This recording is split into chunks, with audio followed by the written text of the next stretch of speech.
శ్రీచక్రాన్ని అమ్మవారి ఎదురుగా ప్రతిష్టాపన చేశారంట ఆది శంకరాచార్యుల వారు.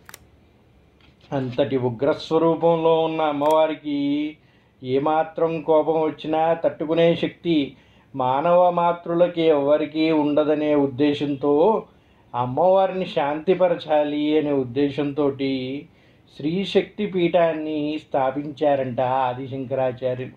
అది కూడా అమ్మవారిని భక్తి శ్రద్ధలతో ఉపాసన చేసి శాంతమూర్తిగా చేసి ఆమె అనుగ్రహాన్ని ఆమె అనుమతిని పొంది ఈ విధంగా ఆమెని దిగ్బంధనం చేసి ఇక్కడ ప్రతిష్టాపన చేశారు మంత్రయంత్రాలతోటి అని చెప్తూ ఉంటారు.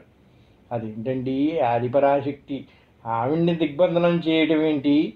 అంతటి శక్తి స్వరూపిణి ఎలా కూర్చోబెట్టారండి కదలకుండా అని చెప్పి అడిగితే భక్తి ద్వారా మాత్రమే అది సాధ్యమైంది అని చెబుతూ ఉంటారు.